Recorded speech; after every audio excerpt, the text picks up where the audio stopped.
My final interview at the Serious Cybernetics Corporation was with the company's head of security himself, Tyrell Johnson. Mid-50s, one of those big men who, by dint of clean living and regular exercise, have failed to go to fat and instead compacted down to the tensile strength of teak. Light-skinned, with short grey hair, and dressed in a bespoke navy pinstripe suit, with a lemon cotton shirt and no tie. Since everybody else in the building dressed in varying degrees of slacker casual, wearing a suit made a statement. I was glad I'd worn mine. Judging by the pastel-coloured walls, the spindly stainless steel furniture, and the words, "Ask me about my poetry," painted along one wall in MS Comic Sans, I was guessing that Mr. Johnson hadn't decorated his office himself. I was stuck on the low-slung banana-yellow sofa while he was perched on the edge of his desk, arms folded, working without notes, I noticed. Peter Grant. He spoke with a West Indian accent, apparently Trinidadian, although I can't tell them apart. 28 years old, Londoner, plenty of GCSEs, 3 C-grade A-levels, but you didn't go on to further education. Worked for Tesco, a couple of small retailers, something called Spinnaker Office Services. What was that? Office cleaning. So you know your way around a mop? He smiled. Unfortunately, I said, manfully resisting the urge to add "sir" to the end of every sentence. Tyrell Johnson had stopped being a copper the year I was born, but obviously there were some things that never leave you. I realized that I might have to come to terms with that myself.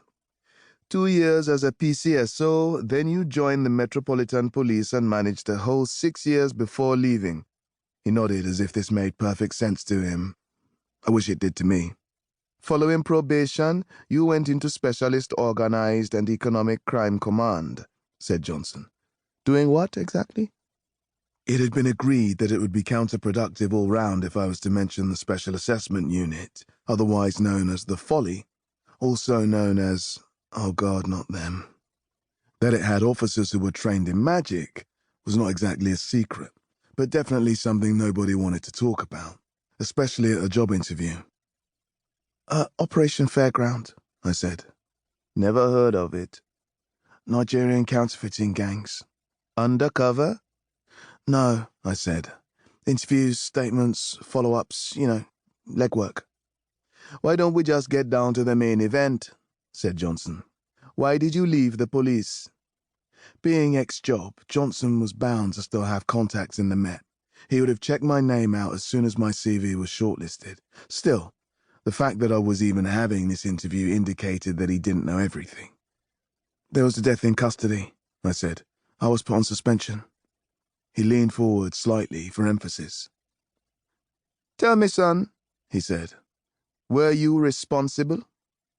I looked him in the eyes. I should have seen it coming, and I didn't act fast enough to stop it, I said. It's so much easier to lie when you're telling the truth. He nodded. There always has to be someone to blame, he said. You didn't try to stick it out?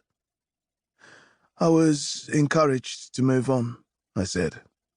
Somebody had to go, but they didn't want to fuss. I didn't say who they were, but that didn't seem to bother Johnson, who nodded sagely. What do you think about computers? He asked, showing that interview trick of suddenly changing the subject was also something that never leaves you when you exit the job. It's always the job, with a capital letter, as if once you're in it, you can't imagine doing anything else. Just be yourself, Beverly had said when I was dressing that morning.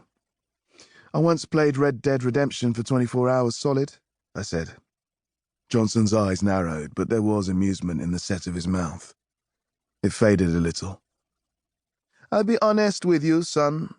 All things being equal, you'd normally be a bit overqualified for this job, he said. But I have a problem. Sir? I tried to keep an expression of bland interest on my face. Someone in the workforce is up to no good, he said, and I relaxed. I can feel them scuttling around like a rat. I don't have time to chase them, so what I need is a rat catcher, someone I can trust to do the job properly. I worked Oxford Street, I said. Rat catching's my speciality. Yes, he said slowly. You'll do. When can you start? Right now, I said.